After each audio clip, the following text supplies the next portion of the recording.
नमस्ते।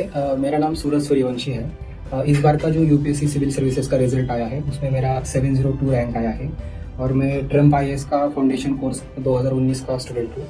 तो जब फाउंडेशन कोर्स 2019 में मैंने यहाँ से किया था तो विकास रंजन सर हमारे टीचर है, तो उन्होंने हमें जो सोशियोलॉजी का पेपर 1 पेपर 2 के जो कंसेप्ट है, जो भी थियरीज है, तो उसको बहुत अच्छी तरह से हमें पढ़ाया था।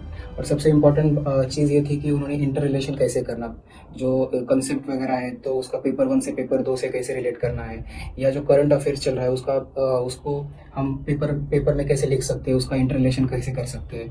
तो ये सारी चीज़ें हमें उसी टाइम सर ने हमें पढ़ाई थी, जो मुझे आगे जाके मेंस में अच्छा स्कोर करने के लिए हेल्पफुल हो गई। फिर फाउंडेशन कोर्स में हमें हर दिन एक क्वेश्चन लिखना था, उसका इवेलुएट करके हमें मिलता था। फिर हमारे जो भी डाउट्स हुआ करते थे वो हम सर से पर्सनली जाकर मिलते थे। तो उसी के बेसिस पर मैंने यूजीसी नेट सोशियोलॉजी में ही क्लियर किया था। फिर 2021 में जब मैं फर्स्ट टाइम मेंस लिख रहा था तो उस टाइम मैंने फिर यहीं पे टेस्ट सीरीज ज्वाइन किया था। तो टेस्ट सीरीज में सर से जो भी मुझे फीडबैक मिलता था उसके ऊपर मैं काम करता था। तो उसमें से टोटल 10 टेस्ट हुआ करते थे, उसमें से जो 6 थे वो सेक्शनल, मतलब पेपर 1 के 3, पेपर 2 के 3, और जो बाकी के 4 थे वो फुल लेंथ टेस्ट थे।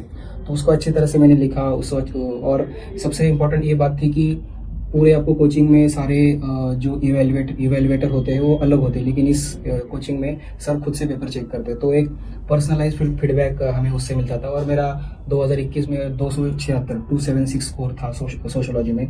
फिर 2022 में मैंने फिर मेंस लिखा सोशियोलॉजी ऑप्शनल के साथ, उसमें मेरा 270 स्कोर था। फिर विकास रंजन सर से ही मैंने गाइडेंस लिया था। फिर 2023 में मैंने फिर सोशियोलॉजी से ही मैंने मेंस लिखा था और उस टाइम मुझे 282 जो मेरा हाईएस्ट स्कोर था तो आ गया।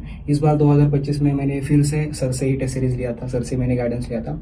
इस बार मुझे 256 स्कोर आया है और मेरा इस बार रैंक भी आया है। और जैसे मैंने बताया, अगर आप यहाँ से टेस्ट सीरीज लोगे तो आपको सर खुद इवेलुएट करके देंगे, तो आपको एक पर्सनलाइज फीडबैक यहाँ से मिल सकता है। और आप कहाँ पे आप कम है, कहाँ पे आपका स्ट्रेंथ है, कहाँ पे आपका वीकनेस है, ये आपको इस टेस्ट सीरीज से दिखने मतलब आपको देख सकते हो।